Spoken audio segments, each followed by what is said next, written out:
What you doing?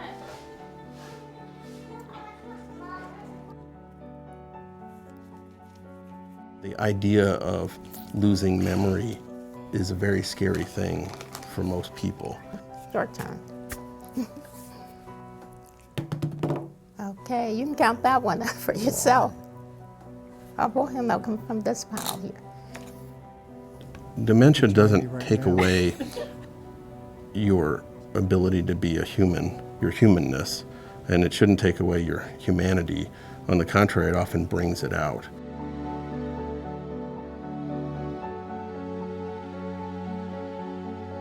Oh, look at her. Nice, huh?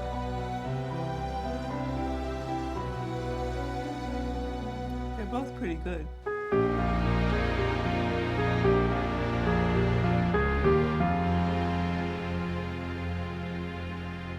I believe that person-centered dementia care adds to the quality of life of an individual and their well-being by helping them find meaning and purpose in life, by respecting their individuality and to foster their sense of self-worth and dignity, and to really build on their strengths rather than focus on what they can't do and on their deficits. Then it really becomes our work as the care partners to help draw them out and to help find those very meaningful interactions or activities that will connect with their identity, their past identity. And every person, regardless if they have dementia or not, wants to feel like they can still contribute to those around them, that they still feel useful, that they still have meaning in their lives. And so it's to help figure out and help connect whatever that is for them and to draw that out in that person. Oh, that's lovely. Belva Dickman is my mother-in-law. Can be right in the center. I've known Belva for over 40 years. Perfect, perfect. She was known as the Rose Lady, and she'd have cut roses from her garden on the table. Isn't that beautiful? For many of the holidays. She wants to help. You did good. Oh, Dr. Sheen. It's a much more enjoyable event for her when she can participate.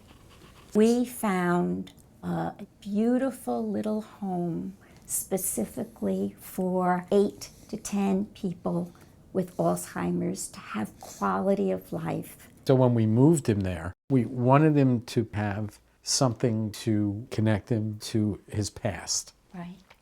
Because although the short-term memory was gone, we were hoping that the connections to long-term memory would be helpful.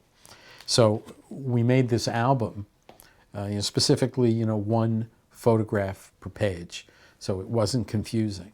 The staff members and the administrator so wanted to understand what Pinky wanted. This says, this book belongs to Pinky.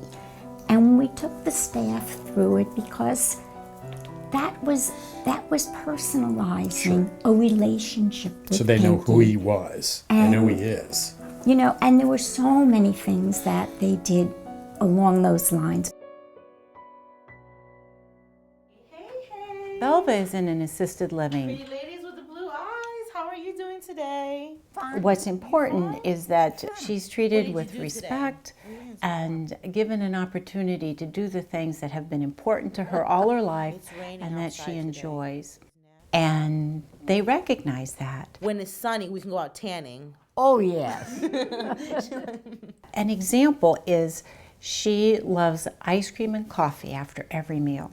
They know this now, and they actually offer her ice cream and coffee after lunch and dinner, even though it's never on a menu. Well, I'll see you in a little bit for dinner, okay? Okay. Okay. We'll have plenty of coffee. You live your life in a continuum. And for most of your life, people honor your choices.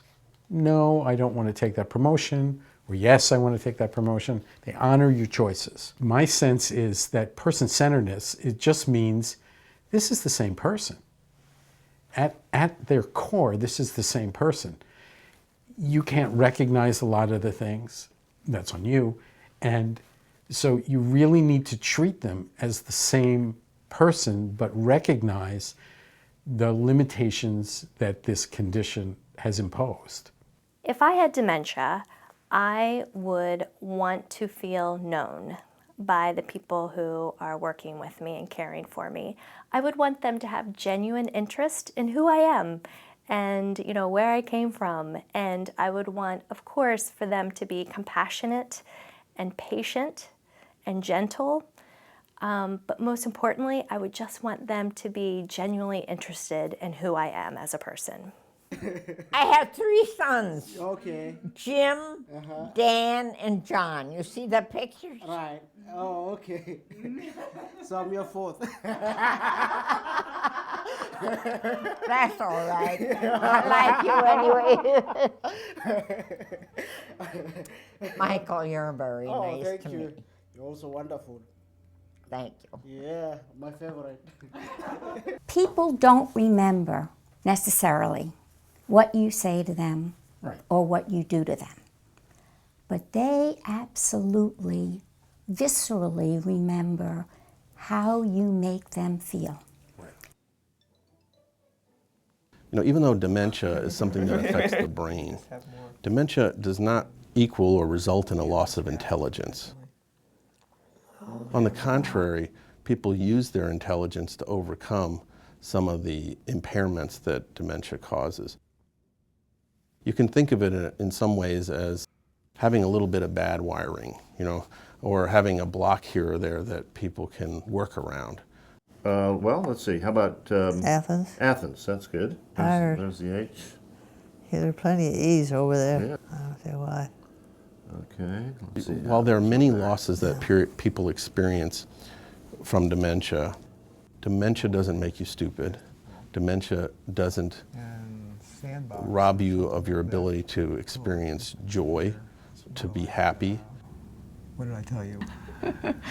And I used to be a big Yankee fan. Now that the Yankees stink. Oh, God love you. Looks like you're having your teeth taken care of. Yeah, I have braces. She's one of my favorites, right? Yeah. I think it's very important for children to have the opportunity to experience being around older people, older relatives, and it's just so natural and normal for older people to be around children, grandchildren, great-grandchildren, regardless of whether they have dementia or not. 80-something. 90-something.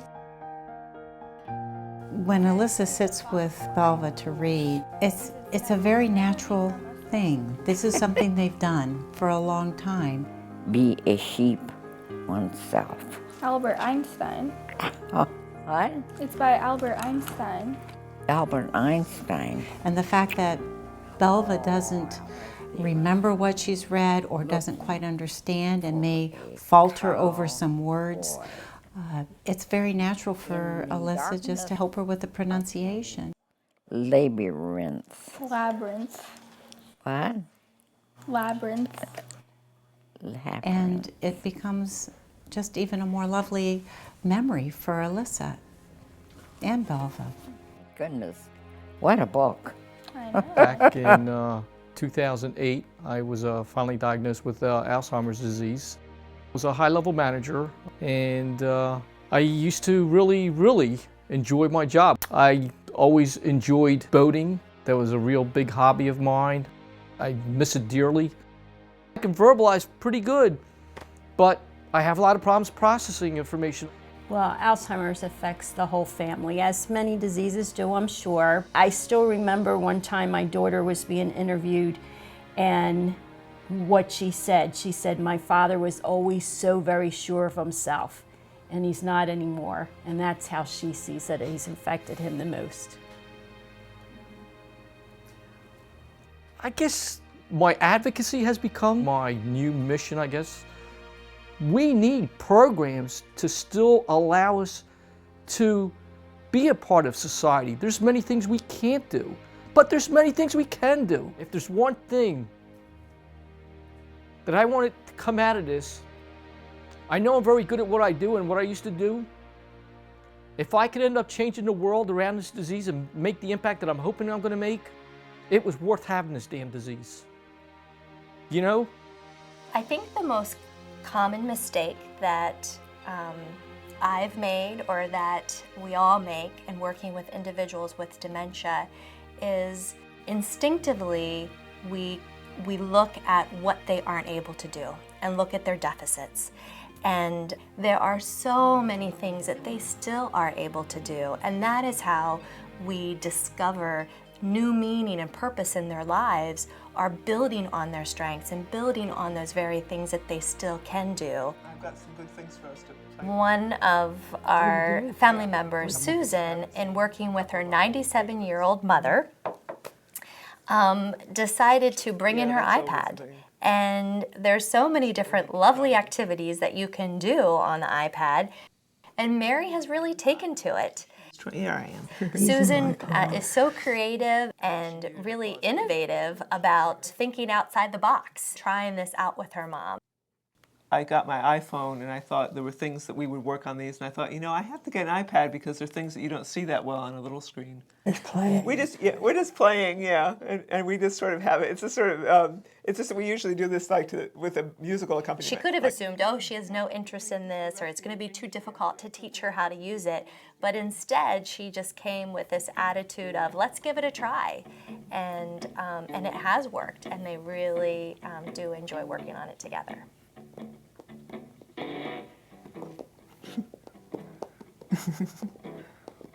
That works. We can take a look at that after this. You want to look at the GarageBand app? Oh, you don't have it. We do have it. It has the keyboards and the symbols and things. I didn't know you brought that. Yeah, it's on here. Look at that. Oh, there we are. Yeah. That's done. Is that done? The diagnosis of dementia doesn't in any way deprive you of your ability to experience and enjoy new things. On the contrary, it allows you to live more fully in the moment, to be less inhibited by fear or modesty or the concern that something isn't going to be good enough. It lets you live in the moment. That's a souvenir. I need you to know that you have within you all of the things that you need in order to be excellent at caring for another human being. So comfortable too. You know how to love another human being. You know how to show that, and you know how to experience that from other people. You know how to be patient. You know how to provide comfort. And probably better than me or most doctors, Was that fun? That was a lot of fun. you know what people are saying without words. Just be mindful of what you're saying without words also. Think about the message that you most want to give to another person and let that message be heard. All of life is best lived with purpose. And simply because one develops a dementia doesn't diminish that. You're still living your life. It still is better lived with purpose. And purpose is not always inner-directed. Because for me, my father's experience has great meaning and purpose for me and for Jackie, for our children, for our grandchildren. It's instructive, it's important, it's who we are, who we could become. It's life. 15% of the U.S. population age 65 or older has some form of dementia. Chances are you know someone who does. Person-centered practices help make life better. They are not added things to do. Rather, they are what to do for anyone who has contact with someone with dementia. Person-centered practices are easy, and it's surprising how good they make you feel.